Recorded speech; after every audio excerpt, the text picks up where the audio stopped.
अस्सलाम वालेकुम। जैसा कि पिछली वीडियो में हमने सूरत फातिहा का तारुफ पेश किया था और जाना था कि ये सूरत कुरान मजीद का खुलासा है, दुआ भी है और हदायत का रास्ता भी। आज की इस वीडियो में हम सूरत फातिहा का उर्दू में तर्जुमा तफसील के साथ पढ़ेंगे ताकि हम ना सिर्फ इसके अल्फाज को समझ सकें बल्कि इसकी गहराई में उतरकर इस पैगाम को दिल में जगह दे सकें जो रब्बे कायनात ने हमें अता फरमाई है। आए अल्लाह के इस अजीम कलाम को दिल से सुने, समझें और सीखें। बिस्मिल्लाहिर्रहमानिर्रहीम। शुरू करती हूँ मैं अल्लाह के नाम से जो रहमान और रहीम है। रहमान और रहीम दो नाम हैं जो कि रहमत के मादे से निकलते हैं। रहमान में अल्लाह ताला का जोश है, जानी कैफियत, तूफानी कैफियत, और रहीम में अल्लाह ताला की रहमत है। ये दोनों कैफियत अल्लाह की रहमत में बर वक्त मौजूद हैं। इसका हम तसव्वुर नहीं कर सकते। हम समुंदर को देखते हैं, मुतलाकिफ समुंदर है, उसमें जान है, तूफान है। दरिया को देखते हैं, वो सुकून के साथ चल रहा है, बह रहा है, वो तसलसल के साथ बह रहा है। हम दोनों कैफियत को अलग-अलग देखते हैं तो हमारा ज़हन उन दोनों को एक वक्त में तसव्वुर नहीं कर सकता, लेकिन अल्लाह ताला की रहमत की ये दोनों शानें हर वक्त मौजूद हैं। इसीलिए इन दोनों के दरमियान हरूफ़े अतफ नहीं आएगा। बिस्मिल्लाहिर्रहमानिर्रहीम। अल्हम्दुलिल्लाहि रब्बिल आलमीन। कुल हम्द, हम्द को जहन में रख लीजिए, मसावी है तारीफ जमा शुक्र।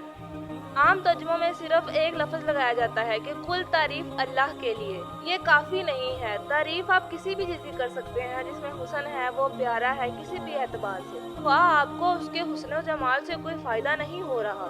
एक फूल है, बहुत खूबसूरत है, ठीक है खूबसूरत है, आपने तारीफ कर दी। शुक्र करते हैं आप उस चीज़ का जिससे आपको कोई फ़ायदा हुआ हो, इस्तिफ़ादा पहुँचा हो, आपकी कोई ज़रूरत पूरी हुई हो, आपकी कोई मुश्किल दूर हुई हो। आप देखेंगे कि हम्द में ये शुक्र का लफ्ज़ गालिब है। जितनी भी दुआएं हैं हुजूर की दुआओं से मकबूल, उधर शुक्र में हम्द आता है। भूख लगी हुई थी, खाना खाया, अल्हम्दुलिल्लाहिल्लज़ी अकामानी वसकानी। अब यहाँ देखिए, तर्जुमा तारीफ नहीं, शुक्र है उस अल्लाह का जिसने मुझे खिलाया और पिलाया।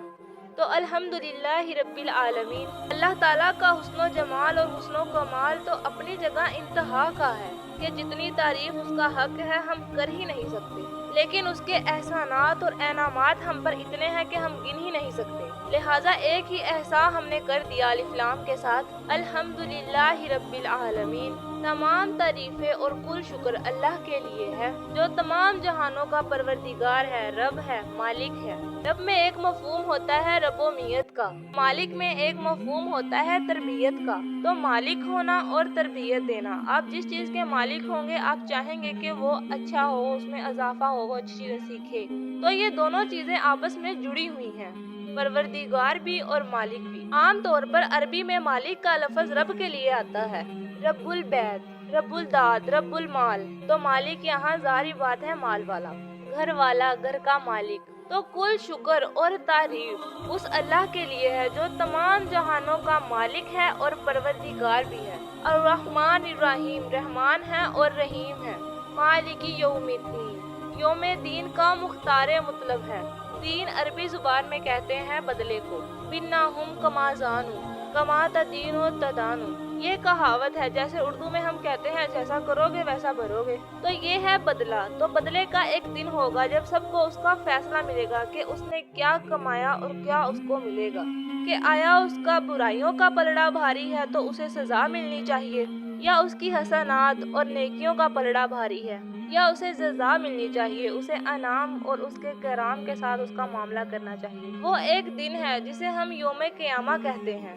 लेकिन जो असल बात यहाँ कही गई है एक जुमले में, तीन बातों का इतराफ हो रहा है कि एक दिन आएगा जब हम तमाम इंसान उठा लिए जाएंगे, फिर हिसाब किताब, अल्लाह के सामने हाजिरी होगी और हिसाब किताब होगा। और तीसरी बात, उस हिसाब किताब के दिन का मुख्तार मतलब अल्लाह है, यानी किसी और को अपने जहन में सहारा बना के जिंदगी गुजारें कि वो मुझे छुड़ा लेगा, वो हस्ती इतनी जोरदार है कि वो मुझे बचा लेगी। इससे अपने दिल को, जहन को पाक कर लीजिए। मालिकी यौमिद्दीन। एक और जगह कुरान में आया है, उस रोज कोई पुकारने वाला पुकारेगा। आज के दिन किसका इख्तियार मतलब है? अल्लाह के लिए, अल-वाहिद कहार, जो पूरी तरह छाया हुआ है। मालिकी यौमिद्दीन, जो सजा और जजा के दिन का मालिक है। اب یہاں سے کلام ایک رخ بدل رہا ہے، یہاں تک تو ایک غائبانہ انداز سے کلام ہو رہا ہے۔ اللہ سے خطاب نہیں آیا اس میں ابھی۔ الحمدللہ رب العالمین الرحمن الرحیم مالک یوم الدین، اب خطاب ہے۔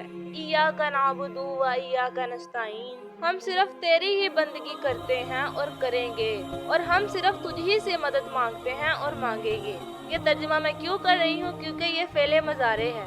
اپنی زبان میں فعل مضارع حال اور مستقبل دونوں کو کور کرتا ہے۔ ایاکا کا جو ہے مفعول فاعل، اسے پہلے لا کر حشر کا مضمون پیدا ہو گیا۔ ہم تیری بندگی کرتے ہیں نہیں، ہم تیری ہی بندگی کرتے ہیں اور کریں گے۔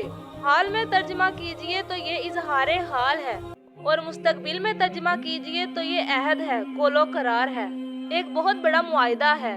وَإِيَّاكَ نَسْتَعِينُ، اور صرف تجھی ہی سے مدد مانگتے ہیں اور مانگیں گے۔ اس میں بھی حال کا ترجمہ اظہار حال۔ اللہ کرے کہ ہمارا حال واقع ویسا ہی ہو، جب ہم یہ الفاظ کہہ رہے ہوں تو ہم ویسے ہی ہوں، ہم صرف اسی ہی کی بندگی کر رہے ہوں اور اسی سے مدد مانگ رہے ہوں۔ جہاں تک مستقبل کا تعلق ہے وہ تو ایک عہد ہے۔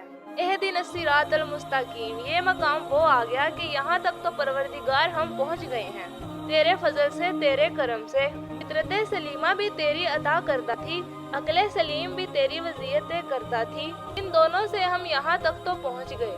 اب ہماری جو ضرورت ہے وہ کیا ہے؟ اہدنا الصراط المستقیم، ہدایت بخش ہمیں سیدھے راستے کی۔ یہاں دو باتیں سمجھ لیجئے۔ انفرادی سطح پر انسان کے لیے نامعلوم کتنے مرحلے آتے ہیں ہر روز، جس میں وہ جھٹک کر کھڑا ہو جاتا ہے کہ یہ کروں یا وہ۔ فیصلہ کرنا مشکل ہو رہا ہے، قدم قدم پر ہدایت کی ضرورت ہے، اور اجتماعی طور پر نوع انسانی تین بڑے اس میں یہ تسلیم کر لینا چاہیے کہ عقل انسانی اس کو راستہ نہیں دکھاتی۔ عام معاشرے کے سطح پر مرد اور عورت کے درمیان اختیارات کا کیا توازن ہو، ناممکن ہے، انسان طے نہیں کر سکتا۔ عورت ہو یا مرد، وہ اپنے خیال، اپنے جذبات کا خیال رکھے گی۔ مرد کے خیال کا، مرد کے احساسات کا اس کو کوئی تصور ہی نہیں۔ مرد سوچے گا اسے اپنے احساسات معلوم ہیں، لیکن وہ عورت کے احساسات کو جانتا ہی نہیں، ان سے وہ بے علم ہے۔ اب وہ جو بھی نظام بنائے گا اس میں وہ اپنی بالادستی رکھے گا۔ اب وہ ایک ہی ہستی ہو سکتی ہے جو دونوں کی خالق ہے، مرد کی اور عورت کی بھی، اور اسے دونوں سے محبت ہے، دونوں کا رب ہے، دونوں کا خیر خواہ ہے، اور وہ دونوں کو پروان چڑھانا چاہتا ہے۔ اسی طرح معاشرہ یا ریاست یہ چاہتی ہیں کہ سارے اختیارات ہمارے ہاتھ میں آ جائیں، بس وہ حکم دیں اور سب اس پر چلیں۔ افراد یہ چاہتے ہیں کہ ہمیں آزادی ہونی چاہیے۔ اب آپ یہ دیکھیں گے کہ دنیا میں کتنے جھگڑے چلتے ہیں، فریڈم فریڈم فریڈم۔ وہ فریڈم اپنی جگہ پر ایک شے ہے، افراد کو ایک آزادی ہونی چاہیے، لیکن افراد کی آزادی بھی ایک حد تک مقرر ہو، کوئی قانون، کوئی قاعدہ، کوئی اخلاقی، کوئی حدود و قیود، کسی چیز کا وہ پابند نہ رہے۔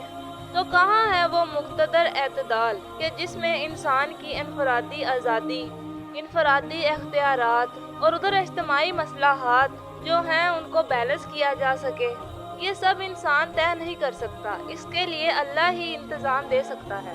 تیسرا مسئلہ ہے سرمایہ اور محنت، اس میں کیا توازن ہو؟ سرمایہ اور محنت مل کر کچھ بنا رہے ہیں، کچھ پروڈیوس کر رہے ہیں، اور اس میں جو فائدہ ہوا ہے اس میں سرمایہ کا کتنا حصہ ہونا چاہیے اور لیبر کا کتنا حصہ ہونا چاہیے، اب یہ کون طے کرے گا؟ اس میں ایسا نہ ہو کہ سرمایہ زیادہ اچھا بن کر پورے معاشرے پر چھا جائے، اور غریب بیچارہ، کاشتکار اور مزدور بیچارہ گویا وہ چکی کے دو پارٹوں میں پستا رہے، اس کی کوئی حیثیت نہ رہ جائے، لیکن جو دوسری طرف ہے اس پر مزدور کا جو حق ہے اس کو اس سے زیادہ دے دیا جائے، تو جو سرمایہ ہے وہ سکڑ جائے گا، شائی ہو جائے گا، وہ پھر میدان میں نہیں آئے گا۔ اب کیا کیا جائے؟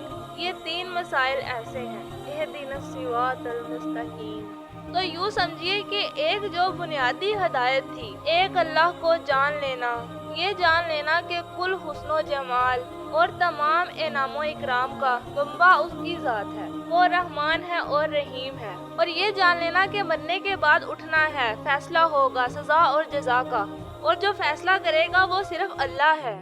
پھر یہ عہد کر لینا کہ ایاک نعبد و ایاک نستعین، اس کے بعد دعا کہ اے میرے پروردگار ہمیں ہدایت پر قائم رکھ، ہماری ہدایت میں اضافہ فرما۔ اس ہدایت کے لفظ کو سمجھ لیجئے، بنیادی ہدایت، تفصیلی ہدایت، कदम कदम पर हिदायत और हिदायत पर हिदायत। जो लोग हिदायत के रास्ते पर आते हैं अल्लाह उनकी हिदायत में इजाफा करता है। तो कदम कदम पर हमें हिदायत की जरूरत है। हिदायत इसे भी कहते हैं कि किसी ने आपसे पता पूछा तो आपने उससे बोला कि इधर को जाना, इस गली को मुड़ जाना, फलानी लाइट की तरफ जाना, वगैरह वगैरह। तो ये भी हिदायत है, आपने उसको बताया। और एक हिदायत ये हुई कि भाई मैं चलता हूँ आपके साथ, मैं आपको वहाँ तक पहुँचा दूंगा ताकि आपको मुश्किल ना हो, ताकि आप अपनी मंजिल तक आसानी से पहुँच जाएं। इन दोनों के दरमियान ये तो एक फर्ज की मिसाल है। अल्लाह और बंदे के दरमियान ना मालूम कितने मराइल हैं हिदायत के। तो किसी वक्त इंसान अपने आप को हिदायत खुदाबंदी से मुस्तगना नहीं समझ सकता, और नहीं तो परवरदिगार जो हिदायत दी है उस हिदायत पर कायम रख। क्या पता शैतान का कोई हमला, क्या पता हमारे नफ्स की कोई शरारत किसी ऐसे मोड़ पर मोड़ दे कि अब तक की सारी कमाई हमारी जाया हो जाए। लिहाजा ये ना समझिए कि जब वो सारी चीजें उन्हें मालूम थी, वो चीजों का इकरार कर रहे हैं, तो अब हिदायत कौन सी मांग रहे हैं। तो हिदायत का तो बड़ा मैदान खुला हुआ है।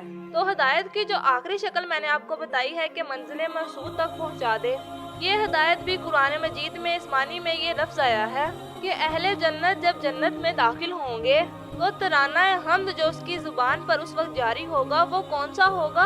कुल शुक्र उस अल्लाह का जिसने हमें यहाँ तक पहुँचा दिया, हिदायत दी और यहाँ तक पहुँचा दिया।